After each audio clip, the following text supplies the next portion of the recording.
I was trained as a physicist and electronics engineer, electrical engineer. I've been designing products for all my life, uh, little gadgets to large industrial products.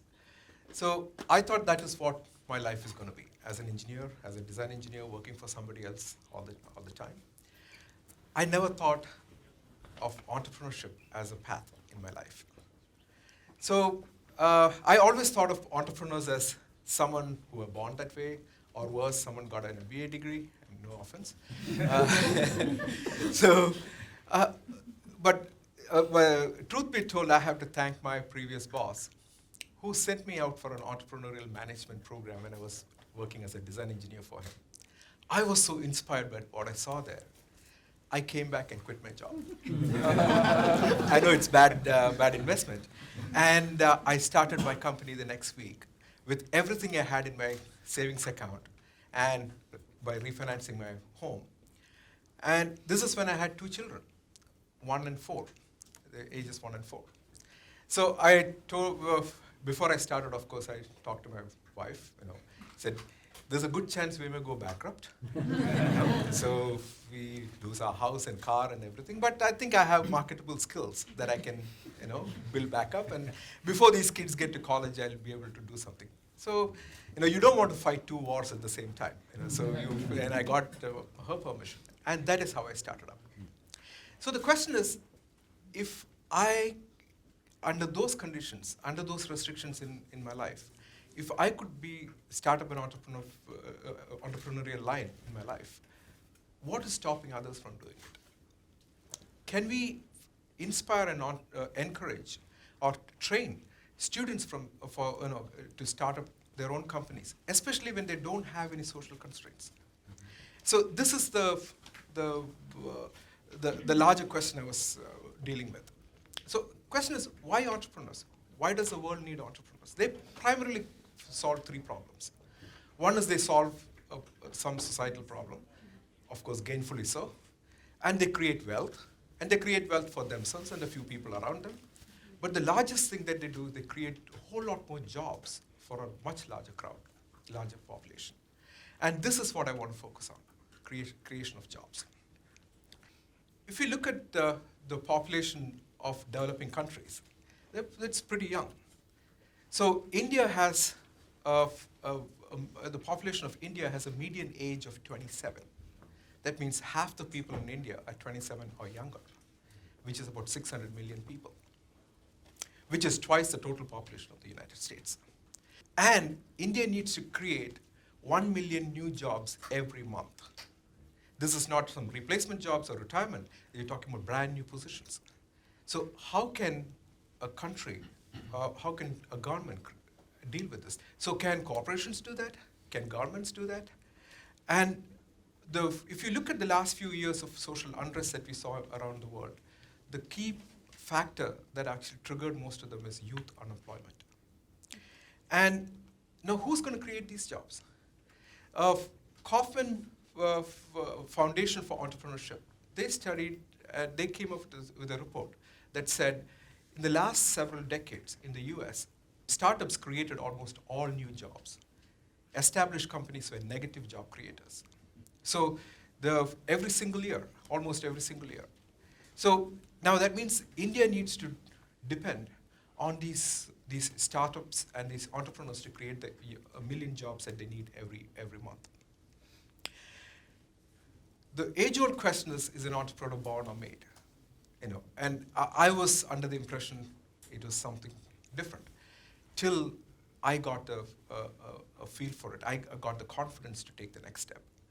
So the question is he born or made? She could be. And the next thing is, if an entrepreneur could be made, how do you do that? And these are the kind of questions I was dealing with for my thesis and my research at MIT. Now, what you would realize is that the population that you talked about are underutilized. They could be, if you can train them, they could be entrepreneurs creating jobs in future. I found there are three major factors that actually make an entrepreneur.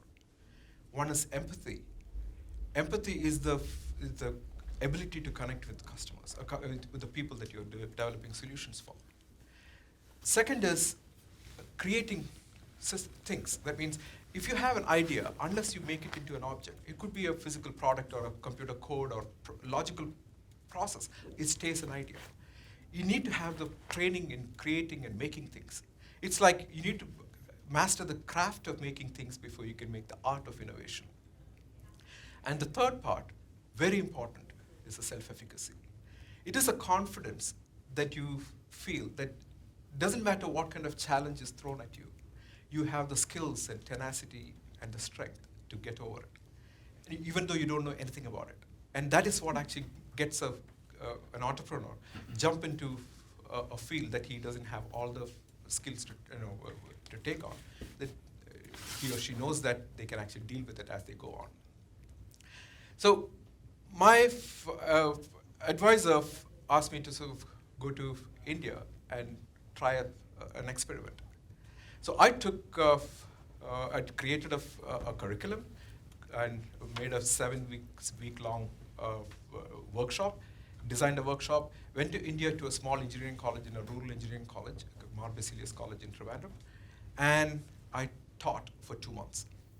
So I started with teaching them how to go look for problems in the field, come back and ideate and evaluate the problem as an opportunity, see what kind of financial gain you get, what kind of social impact you can make, and can you create solutions for them?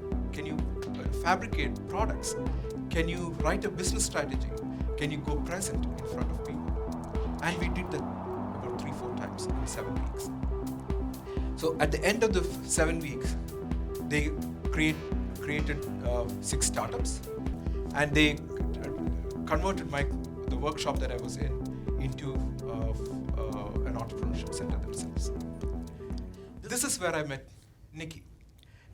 When I saw her first, she came across as a very shy, reticent, and diffident person. She would not even interact with me, and she wouldn't make eye contact. And I was wondering, can she ever be an entrepreneur? And because that is the image that we have of an entrepreneur. This is when, at the end of the 7 weeks, she started her own company with a few of her classmates. And this is outside of an incubator in Kerala called Startup Village. Or Anurupa, she and her friends started this company to make a web-based stethoscope, because the theme for the workshop was medical devices or healthcare. So they all created solutions for medical problems. They created a web-based stethoscope a doctor can hear miles away, that you can, and they created that. Or Vivek and his team created a very simple contraption that actually goes around a standard IV system that can very precisely manage the drops, milliliters per minute. And it can be programmed, it tells you when the IV is over and such. Or Atul and his friends created a cell phone-based data management system. So in the small little hospital, they have tons of papers. Each doctor writing something, it's never automated. And they don't have the funds to create a large medical record system. So they created one with cell phones, with a cell phone-based scanner and cloud-based database system that could manage all the documents.